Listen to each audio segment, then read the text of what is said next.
Calote é dado no São Paulo. Tricolor acerta contratação de mais uma joia. Vamos falar mais aí sobre o jogo aí contra o Fluminense. Tem informação pra gente comentar aí sobre o Galopo e várias outras notícias do São Paulo. Certo, rapaziada? Bom, domingão aí de folga pros jogadores aí do São Paulo, tá aí, ó. O elenco do São Paulo treinou neste sábado no CT da Barra Funda e deu continuidade à preparação para o jogo decisivo contra o Atlético Mineiro. O grupo agora ganha um novo dia de folga em meio à semana de treinos da data FIFA. O elenco se reapresenta nesta segunda-feira no CT da Barra Funda para dar sequência às atividades. Vale dizer que o plantel recebeu folga tripla no início da semana após a derrota para o Fluminense, tá? Então, ganharam 3 dias de folga, né? Segunda, terça e quarta, né? Treinaram na quinta, treinaram na sexta, no sábado, domingo de folga. Aí para os jogadores de São Paulo, né? Hoje, domingão e folga para eles. E todo mundo se apresenta amanhã, segunda-feira, para continuar aí esses trabalhos aí, né, cara? Essa preparação para o jogo de quinta-feira contra o Atlético Mineiro. Essa decisão que a gente vai ter contra o Atlético Mineiro aí, tá bom? Rapaziada, a gente já sabe, não é de hoje, que a gente não vai ter mais esse ano tanto o Alisson como o Pablo Maia. Pô, a espinha dorsal do time do São Paulo ali, tá? E tá a informação que o Alexandre Vieira trouxe, ó. Pablo Maia e Alisson. O São Paulo não conta mais com a dupla de volantes titular nesta temporada, por ser improvável uma recuperação ainda neste ano. Isso aí todo mundo já sabe. Alisson e Pablo Maia têm se limitado ao processo de fisioterapia nas dependências internas do CT da Barra Funda. Os próximos passos ainda não têm prazo para se iniciarem, como exercícios de fisioterapia no gramado, preparação física, transição e, por fim, voltarem a campo, né? São todas as atividades e os passos que os jogadores vão ter que dar esse espaço aí, mas até agora eles estão ainda limitados na fisioterapia, tá? Aí depois vai fazer exercícios aí, né, com a fisioterapia no gramado, né, que eles não estão fazendo fisioterapia no gramado, só interno. Aí tem preparação física, depois transição e só depois que eles podem voltar a jogar, tá? Então, como eles não voltam esse ano, aí só voltam em 2025, ali não sei se eles vão voltar no começo do Paulistão, mas a previsão é que eles já voltem em 2025, né? E por enquanto eles estão limitados ainda à fisioterapia nas dependências internas, né? Eles só fazem trabalhos internos aí, né, cara? Então tá devagar, lento aí essa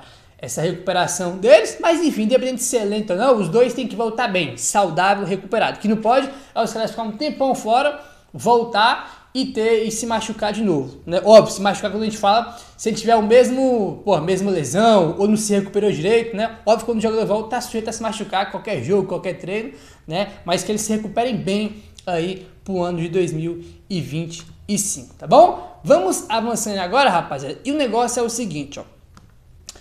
Em matéria no UOL, o advogado Carlos Henrique Ramos, especialista em direito desportivo, abordou sobre um erro de direito no jogo entre Fluminense e São Paulo, tá? Ele é especialista aí em direito desportivo, né? Pô, um cara que é especialista, é sempre bom a gente ouvir a opinião aí de quem entende, tá? Em matéria no UOL, ele falou o seguinte, abre aspas: pelo áudio divulgado, o árbitro indicou que deu a vantagem. Como estava de costas, aparentemente não viu que o Thiago Silva cobrou uma suposta falta após colocar a mão na bola. A partir daí, a sequência do lance é irregular. Após ser anotado o gol do Fluminense, o VAR alertou o árbitro. A gravidade da situação surge a partir do momento que o árbitro ignora a regra do jogo e sua própria marcação de vantagem para validar o gol irregular, mesmo sabedor do toque de mão após ir ao monitor. Me parece um caso de erro de direito muito claro, a legitimar o eventual pedido de anulação da partida nos termos do artigo 259, fecha aspas, para aí o Carlos Henrique Ramos, tá? Especialista aí em direito desportivo, tá? Cara, todo mundo que eu já vi de advogado, né, que entende do assunto de regra, né, cara, tanto ex-árbitro como advogado, não, todo mundo que tem um conhecimento aí sobre o assunto, fala que foi um erro de direito, que foi muito irregular. É um negócio unânime, porque é um negócio assim, completamente bizarro, um erro de direito. Aí, rapaz, ele fez um alerta aqui também, que é sobre a questão da anulação da partida, que fica em xeque aí, que muitos torcedores pedem. Ele falou o seguinte, abre aspas: o pedido de anulação precisaria ser feito em até 48 horas depois do depósito da súmula na CBF. Como houve a demora na divulgação do áudio, creio que o STJD deve adaptar a norma à nova realidade e processar o feito caso o pedido seja formado em até 48 horas. Aí, fecha aspas, para o Carlos Ramos. Essa que é a questão, né? Você pode pedir, você tem direito de pedir a anulação da partida do punho de direito até 48 horas depois aí, né, cara, da súmula da CBF. Né? E o áudio do Vasco só foi sair na quinta. Né? Então, né, tem uma questão aí que tem que ver com o STJD dessa situação. Mas sim, assim, eu já falei pra vocês, tá? Eu não acredito na anulação da partida. Acho quase impossível os caras anularem esse jogo aí. Mas seja lá anular o jogo, alguma coisa tem que acontecer. Esse ato tem que pegar um gancho grande, tem que parar de apitar o jogo do São Paulo. Alguma coisa tem que acontecer, tá? É um erro de direito, tá? A gente não tá falando de um pênalti, de um impedimento, de um gol, não. A gente tá falando de um erro de direito que o cara não cumpriu a regra. E ele foi pro VAR, viu o erro que ele fez, se contradisse, e mesmo assim ele foi lá e validou o gol, que era claramente irregular, porque o cara pegou a bola e acabou, né? Foi um gol aí muito irregular, tipo assim, muito claro que foi irregular, muito claro. Enfim, vamos ver o que vai acontecer aí nos próximos dias. Se é que vai acontecer alguma coisa, convenhamos, né? Se é que vai acontecer aí. Informação aí do blog do São Paulo, rapaziada. São Paulo contrata craque do Red Bull para o meio de campo, visando o futuro. O São Paulo ousou na contratação do meia Wellington Júnior, meia de apenas 16 anos de idade. É considerado um craque e com histórico irregular de disciplina. Exigiu conversas e uma ousadia, tá? O jogador é tido como um enorme potencial e o acompanhamento é próximo. Ele é jovem e muito se espera dele com preparação física, trabalho mental, se acredita que seja possível. É um novo tipo de perfil e jogador que chega para Cotia, tá? Então tá aí, veio do Red Bull, o Wellington Júnior, meia, 16 anos de idade, eu não conheço, né? O blog do São Paulo botou aqui que tem uma expectativa muito grande dele, um garoto de muito potencial, fala que ele é um craque, né? Mas tem esse histórico aí de disciplina, tem um histórico, né? Como o blog botou que tem que ter um acompanhamento aí mental, né? Parte física, aí também tem que ter um acompanhamento. Teve uma conversa aí no São Paulo contratar ele aí, enfim, tem um histórico, mas o São Paulo acredita que pode ajudar nisso aí, né, quer fazer, evidentemente, ele tem uma carreira de sucesso, porque a gente sabe muito, mas tem aí jogador que tem talento, que era bom, e que por causa de problemas extra-campo, por causa de indisciplina, o jogador se perde e não consegue virar um grande jogador, né, e mesmo assim o São Paulo trouxe o garoto aí. Bom, e tem mais jogador do São Paulo também chegando aí pra base. A gente tá vendo uma porrada de jogador do São Paulo aí indo embora, mas não é só de saída que vive também, né? Tem a chegada aí do Wellington Júnior e também tem a chegada aí do Matheus Pereira, tá? Matheus Pereira aí, ele também é meia, o meio campista, ele chega aí pra base do São Paulo, ele foi aí o craque do Paulistão, sub-17, aí deixa eu pegar aqui o time que ele jogava. Ele jogou no União Barbarense, tá? Ele jogou União Barbarense, jogou o Paulistão Sub-17 e foi eleito o craque do Paulistão Sub-17. Meia também chega aí para as categorias de base do São Paulo, tá? Então tem um monte indo embora, tem aí o Wellington Júnior chegando e também o Matheus Pereira, meia aí. Boa sorte para os garotos aí, novas joias agora aí da base do São Paulo. Vamos avançando agora, rapaziada, e vamos entrar agora no tema aqui complicado e inacreditável, tá? Que é a situação aí dos calotes, né? Eu ia falar calotes, mas não é calotes no plural aí em cima do São Paulo. Matéria aí do blog do São Paulo. O assunto dívidas do Botafogo com o São Paulo já passam de 10 anos. No caso mais antigo, o atacante Henrique Almeida. Porém, o Botafogo de John Textor, já na nova fase insana de contratações, deve o Tietê. E ainda tem caso de mudanças de valores reais na venda do Lucas Perry do Botafogo para o Lyon. Em todos os três casos, né, Perry, Tietê e Henrique Almeida, o São Paulo já acionou a justiça A CBF que cuida do assunto no Brasil. Porém, como tudo, a CBF não faz nada e o assunto fica por isso mesmo. Diferente da FIFA, que gera transfer ban, mas no Brasil pode tudo. Clubes como Atlético Mineiro, Vasco, Botafogo, Fluminense e outros ainda devem o São Paulo há anos. E nada acontece. Aí, como eu já vi muitas pessoas falando, Gabriel, por que o São Paulo não... Por que o Botafogo não sofreu transfer ban ainda, não foi punido? Porque as únicas punições realmente que são colocadas, quem é rígido com isso, é a FIFA. Quem está cuidando desse assunto aí na justiça, no Brasil, é a CBF. É a CBF, só que é o que o Zanqueta botou aqui na matéria do blog do São Paulo, cara. A CBF, cara, é um lixo, é uma vergonha, né? E o Henrique Almeida Presidente tem mais de 10 anos, já bota... Mano, 10 é surreal, tá? Um negocinho que eu nunca vi na minha vida.